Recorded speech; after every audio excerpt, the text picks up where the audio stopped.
Mr. President, nung time na mayor ka, merong pulis na nag-involve sa droga sa Davao? Marami, sir. Oh, what happened to them as far as you know, Mr. President? Ayan, sila. Sila ang may alam. O, sige, Hindi. tanungin natin sila. Mr. Sinabi President. ko. Sige. Sabihin mo, 24 hours, sabihin mo sa putang inang pulis mo. Pag nakita ko yan, patayin ko. Sige ba, I will now take the time of Senator Estrada. So, sino yung... wag lang, sir. Huwag ka na lang lumayo. Yan yung katabi mo. Mamaya, sir. Mamaya. Unahin ko muna itong bisita natin because we will always be with him. So, we have lots of opportunities to ask Senator Bato. He is the best performer, sir, kaya na senador. Mr. President, can I ask ito muna sila, no? General Gamboa, Your Honor? Hindi ka man nag-chief ng Davao, but tama na dumaan ka rin sa Davao sa career mo? At anong highest ang position mo po dun sa Davao? Yes, sir. I was the official spokesman of the Police Regional Office 11 for 2 years. Regional? Yes. How about the city level? Wala, sir. I was never assigned the city officer. How about General Sinas? Sir, you were never chief, di ba? So, dumaan po ba kayo sa career niyo sa Davao City? Never, sir. Never? Yes, sir. Okay. How about si General Karamat? Hindi, sa mic, sir, para naka-record. Never? Sa career niyo? No, Mr. Chairman, sir. So only General Gamboa sa regional level. What's the pleasure of Senator De Lima? Just one or two sentences, Your Honors. Yeah, please, go ahead. We all heard from the horse's mouth that there are indeed death squads and pointed to certain former PNP chiefs or chiefs of Davao. These are very clear. Davao death squad to liquidate criminals, suspected criminals. Inducing, encouraging, and prodding people to kill directly or indirectly is not part of the duty of an executive official, whether it is mayor or president. Malinaw po, yung Davao Death Squad andyan. Marami pong sinabi dyan tungkol sila Matabato and Las Cañas. And Colonel Garma has confirmed that there is such a group, only that they are covered by code of silence. Hindi po madali talaga ang kumuha ng mga pag-aamin sa mga police officials na sila ang mga inutusan para pumatay. Ang dami pong mga binarate sila Matabato and Las Cañas tungkol sa mga specific cases of killings na yung order either pinapadaan kina Sonny Benaventura or kay Las Cañas, and at times, even from then Mayor Mr. Duterte Chair, himself. I'm sorry to interrupt. Thank you, ma'am. Good Senator. Yes, you have the floor. Go ahead. The former senator is jumping into conclusion. Let the committee decide whether indeed there is an existence of the Davao Death Squad. Senator Estrada, may I Yes. just... Go ahead, sir. Yes, Mr. President. One statement. Kung lahat man ito, kung totoo, palayan niyo ako ng kaso. May korte. At sinasabi ninyo na bakit ninyo nalaman na matay, na ganun-ganun. So, ibig sabihin may witnesses kayo. O, file the case in court or file the cases in court. Sabi ko nga dito sa ano ko, mine and mine alone. Gusto ko ang syudad ko maganda, malinis, at livable. At sa awa ng Diyos, ako ang nauna sa Pilipinas. Alam mo bakit, sir? Ako po'y empleyado lang ng gobyerno. I started as a prosecutor. Kaya kapa ko yung kriminalo, pati yung mga criminals. That is why, Mr. President, I was asking during my line of questioning a while ago, addressed to former Senator De Lima, why did she not file cases when she was the head of the Commission on Human Rights? She investigated, allegedly, the DDS, if there is a right term for it. She did not file any cases. You were present, Mr. President, when Senator De Lima, or when she was the chair then of the CHR, you were present during the investigation, if I am not mistaken, Mr. President. Yes, sir. And the president, when I asked him, denied that there was an existence of the Davao Death Squad. My question lang, Senator De Lima, bakit hindi kayo nag-file ng mga kaso kung talagang naniniwala po kayo na meron ho talagang death squad? Why did you not file cases immediately when he was just still a mayor? Yes, Your Honor. Nasagot ko na po yun. Hindi mo nga Dahil sinasagot yung mga pwede talagang mga maging witnesses ay hindi pa willing, takot pa na mag-testify against the former mayor. All right. When you were Secretary of Justice, you had all the power. You were a very, very powerful cabinet member under the Aquino administration. Why did you not pursue it? Because at that time, wala na nga hong nagiging resulta ng mga nagiging investigation din. Because again, Madam mahirap Chair, Madam Senator, you were a very, very powerful member of the cabinet during the Aquino administration. You had all the resources. You had the NBI at your disposal. Lahat ng mga government agencies were under your disposal. You had the ear of the president. Bakit hindi kayo nag-file ng kaso laban kay Mayor Duterte? At that time, the relevant, real evidence, testimonial evidence, wala pa po sa aking disposal. Although I did try, yung sinabi ko po kanina, na rinifer ko na muna sa NBI. So, kaya lang, yun ang naging report, binalik nila sa akin. Now, they're trying, pero nahihirapan din sila na i-access yung mga witnesses. Mr. President, Kayo, Mr. yung Chair. sinasabi po kanina ni former President Duterte na Davao is the safest city, I think that is belied by statistics. I don't have the exact statistics now, but I read certain data. It's not the safest city. It has So what is among the safest city, highest, as far as you know? I would not know. It was it registered as among those with highest data on killings or murders. So how can it be a safe city? Mr. President, Mr. Chairman, with the permission of Senator Jinggoy?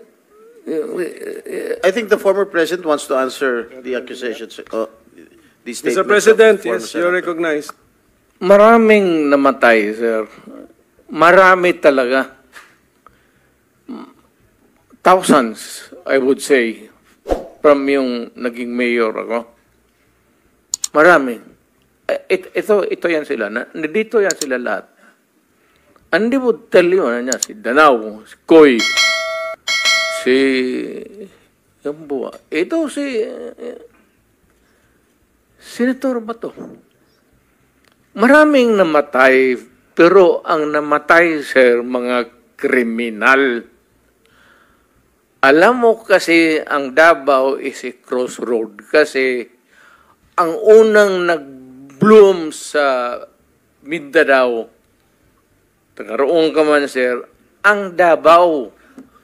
Kaya saan yung progressive at saan yung pera negosyo, nandoon rin yung mga kriminal kasi ang negosyante pati ang kriminal magkasama yan.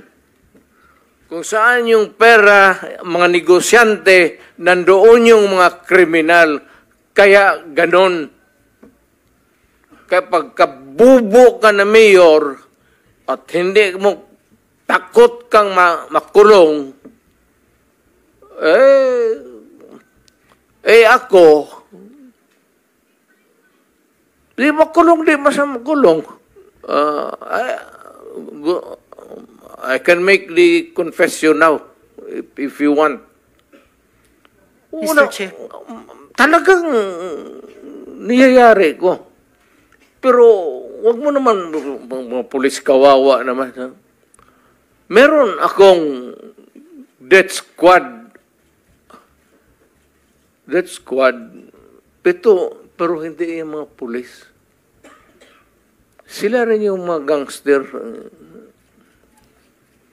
Yung isang Mr. Chair. gangster, utusan ko, patayin mo yan, kaya kung hindi mo patayin yan, patayin kita ngayon. Bakit mo isakripisyo yan sila? Alam mo, sir, ganito, ha? Mabutit na lang nandito, if you give me time. Ang pulis, sir, kawawa. Hindi mo alam, ito, nandito itong mga... Pag ang pulis na pahilan ng kaso, sir, suspended yan. Wala ng pagkain yan sa... The day that the suspension is issued, that day, ang pulis wala ng pagkain, ang mga pamilya nila wala ng pera, ang mga bata wala ng pamasahe, hinto lahat. Paralyze ang pamilya ng pulis. Hindi ninyo alam yan. Kaya may kaibigan kayo ng pulis, tanungin ninyo. Yan ang buhay ng pulis. Kaya protektado ko yan sila. Pagka in the fulfillment of duty, sabi ko sa kanila, magpakamatay ako sa inyo. Pero pag nag-abuso kayo, nagpatay kayo ng tao, nag-hold up kayo, nag-kidnap kayo, putang ina, ako mismo ang papatay sa inyo. Mr. Chair. Mr. President, kayong Mr. magpahuli. President, okay, ako muna may tanong. Kasi medyo nalito rin po ako. So, ibig niyo sabihin, gusto niyo proteksyonan yung police, ayaw niyo silang gamitin sa maipit sila kasi kung masuspend sila, kawawa pamilya niya. Tas nabanggit niyo, may sarili kayo ngayong tinayo na hit squad. Is that what you're trying to tell us? Para hindi po kami nalilito po. I mean, can we be very clear? Hindi naman death Salitang, squad. salitang, ano po ito? Salitang diretso. Opo. Hindi naman death squad. Basta alam ng tao sa Davao na nandyan ako at magkamali ka and you commit a heinous crime at walang mapuntahan yung agrabyado, ako yan. And then how do you remedy the situation, Mr. President? Or how did you remedy those situations na nalapitan ka? When I am called for another investigation, sir, sabihin ko, hindi ko man ito drama. Tanungin niyo ako ulit, tapos, well, my experience, 73 years old na ako, sir. So, in a few years, 2-3 years, may sakit na rin ako. Gusto ko iwanan yung lahat para malaman. Thank you, Mr. President. Just one last statement. Last, Your Honor, Chair. I cannot help myself. No, excuse me. Senator Estrada has the floor. Merong intervention gusto rito. If you will permit Sige, it. okay. Okay, Senator Bato, go ahead. Yeah, I just would like to put on record na the statement of our resource persons, Attorney Laila de Lima, that Davao, dinidisclaim niya palagi na Davao is not the safest place in the Philippines. So what does that make of all these awards that was received by Davao City? Not only the LG of Davao City, the Davao City Police Office ay palaging Best City Police Office of the Year. Halos forever na eh. Kaya there came a point na yung Davao City Police Office ay hindi na sinasali sa best competition as far as unit performance is concerned dahil yung ibang mga syudad hindi na makakatanggap ng award dahil Davao City palagi na nanalo based on record yan sa Camp Crame. Ngayon, ako mismo, I'm from Davao. I can tell you, Davao City is the safest place anywhere I go in the Philippines. The safest place for law-abiding citizens and the most dangerous place for the criminals. Talagang pag gumawa ka ng krimen ng Davao, pulis ako ng Davao, hahabulin talaga kita. Hahanapin talaga kita, Mr. Chairman. Pag ikaw gumawa ng krimen sa aking syudad, hahabulin talaga kita. Kaya po, Mr. Chair. para pagbigyan sila, sige, sila na naman. Sige po. Okay lang? Okay na? Sige. Okay lang, Just okay lang. last statement before I sige. wrap up, That- before I give the floor to Senator Risa. I just would like to put on record the statements made by former Senator De Lima. During the investigation here in the Senate, during her term, when she was still a senator, wala pa rin nakitang ebidensya tungkol dyan sa mga DDS na tinatawag. Nung CHR chairman siya, wala rin nangyari sa mga investigation at wala pa rin nakitang ebidensya. Nung secretary siya ng DOJ, which is a very very powerful cabinet position, wala po rin siyang mga nakitang ebidensya. At hanggang ngayon, yun pa rin po ang sinasabi niya, wala pa rin gustong mag-testify, wala pa rin siyang kinakasuhan. So I think that is a matter of incompetence, Mr. Chair. I take Thank you. Mr. strong Chair, exception to that, Your Honor. Okay, to be fair, sige. The chair will be fair. Excuse me, everybody, Mr. President, teka muna. Sige, Hindi ko po yes, nagustuhan. Senator De Lima, sige, Thank you. short short. Hindi sige, ko po response. nagustuhan yung ganung conclusion na Okay. wala akong ginawa o that incompetent. Malayo pong description sa akin yan. I always do my job. Depende sa mga circumstances. Depende rin sa kung ano talaga yung makakalap. And hindi ho tama na nung Senate inquiry. Kasi nandun po si Matubato. Present ko nga po. Pero after I presented him, inalis na po ako as Senate chairperson. Now, ano yung tungkol sa safest city? Ma'am, What let's what ma'am, exactly excuse me. is the standard? Can I stop you there? Wag na natin, let's not debate on the safest city. I mean, focus po tayo, no? A Philippine war on illegal drugs. So, anyway, opinion na po yun. There is no right and wrong opinion.